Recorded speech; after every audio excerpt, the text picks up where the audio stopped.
Welcome back to another Switch to Linux. Man, today I just want to say, told you to Twitter. You know, because if you guys didn't follow what I was talking about a little bit ago with Twitter, now, of course, I'm creating another channel to specifically teach about how to write a book with open source software and all these different things, basically to fill a niche that I see missing in the writing community. And it's something that I want to do to promote some of my books over there as well. And like my other channels, I wanted to create a Twitter account just for the purpose of, indicating when I post videos. Basically the same thing I have here on Switch to Linux and on my other channel at Our Walk in Christ.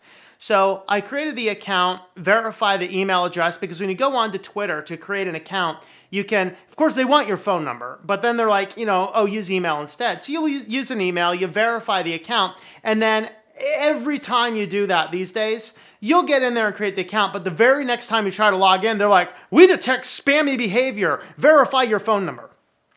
And so I sent them a message saying, hey, I don't attach any phone numbers to anything. It's too weak, it's security stuff. Of course, I didn't tell them all the explanation. I just said, hey, I'm using the email verification, not the phone verification. I verified it. Everything is set up there. Can you please unlock the account? And I didn't hear anything from them for 2 weeks. And so I just kept on contacting them.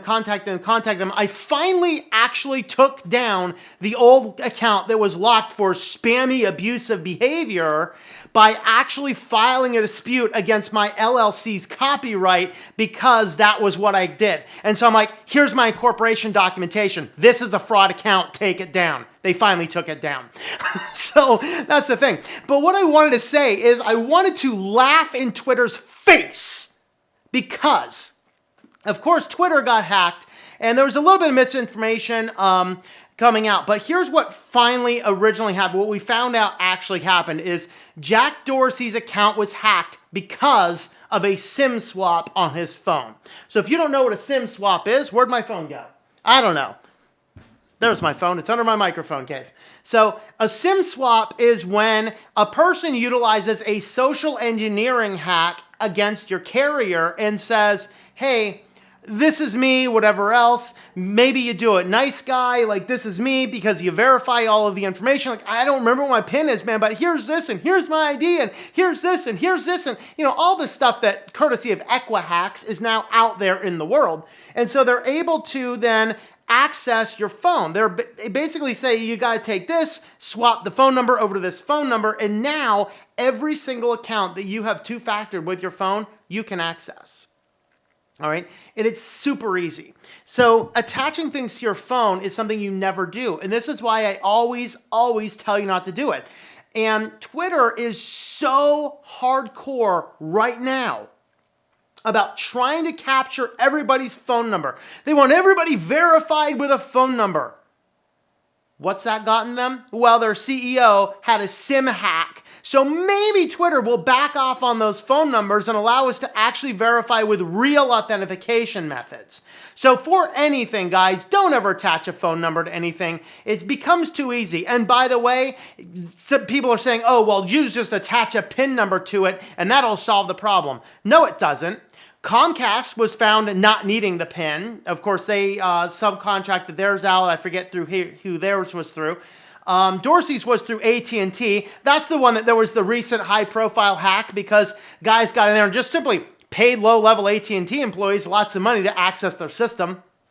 A PIN's not going to protect you, guys. Do not attach your phone numbers to things. Don't do it. You can use a YubiKey. You can use an authenticator app on your phone because that doesn't attach itself to the phone number. You can use security questions. You can use a variety of ways to extra secure an account, do a two-factor authentication on an account without attaching it to a phone number. So Twitter, all of this attempting to capture my phone number, utilizing this other thing, all it did is it caused you to lose an account. I will never attempt to create another Twitter account again, and it causes me to laugh in your face because you guys want to have the two-factor authentication, tie everything to a phone phone number, and your CEO did that, and he had a SIM swap hack, and then some hacker took over his stuff. Man, you know what he should have done? That hacker should have gotten in there. If he really wanted to stir something up, he shouldn't have gone in there and posted the crap that he did. He should have gone in there and started posting MAGA for life and Trump deserves 2020 and all this kind of stuff. That would have caused the outrage mob to totally shut down Twitter. That would have been awesome. But it didn't happen that way, unfortunately. So I just kind of wanted to do this brief video just to laugh in Twitter's face. Guys, I have resisted giving you my phone number. I wanted to verify with the email address. You guys were non-responsive. You wanted to say, we're using phone numbers, it's more secure, blah, blah, blah, and that caused your CEO to get hacked. Get with it, Twitter, and all of you other companies out there. Attaching a phone number to an account is the worst thing you can ever do to an account because a phone number is too public, and accessing those phones from other people is extremely easy to do.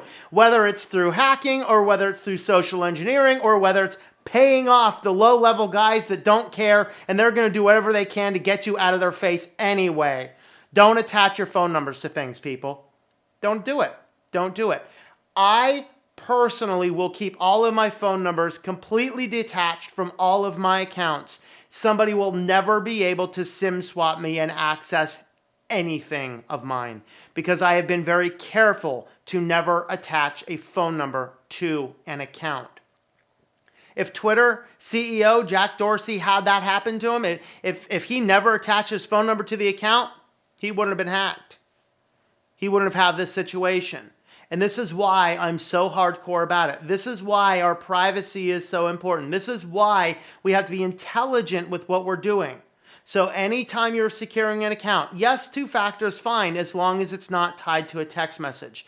The apps are good. The YubiKeys and other security protocols are good. Security questions are good. Just don't use real answers in those security questions, people. Make up some goofy stuff and rotate it for a series of different sites. Or for me, I use different ones for every single site.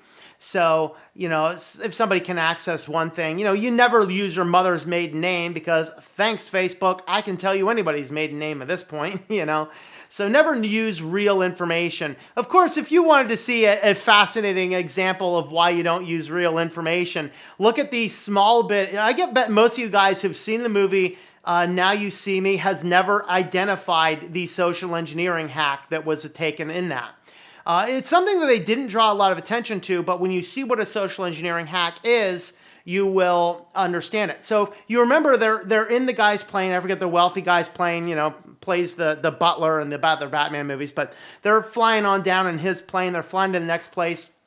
And the one guy's like pretending to do this. And then Jesse Eisenberg's character is like, no, let me try it. So they start joking around about all this kind of stuff. And with this, they finally get him to reveal what's his uncle's name, what's his first puppy dog's name, all this kind of stuff. And they're just seeing it as basic thing. Guys, watch that movie again. That was a social engineering hack that they used to get his real information. That's how they got into his bank account to drain the bank account to give all those money to the crowd in New Orleans. That is a social engineering hack. And if you're using real information on those security questions, that's what can happen to you, especially if you have somebody that knows you, or Facebook, posting your dogs and stuff online, and oh, my little Fido's doing whatever, and somebody sees a little picture, you go, Fido, I wonder if that's one of your security questions. They try and access your stuff. Oh, what's the name of your dog? Oh, Fido. Got you in. Okay, that's the problem with doing that kind of stuff. So always be careful with this stuff, guys. Don't use the real information. Use multiple ways of getting into accounts, but make sure that the multiple ways you are getting into accounts is not utilizing the same information across different sites. So that's what I want to have today. Twitter, I kind of beat you because I was refusing to give you the phone number, and within a couple weeks of my situation with this, your CEO was hacked because somebody did a social engineering hack or some other means to SIM swap his phone and got access, by the way, probably not only to Twitter, but probably also to other things as well. So check your accounts, Jack. That's what I have to say. So thanks for watching. I hope that you guys enjoy switching to Linux.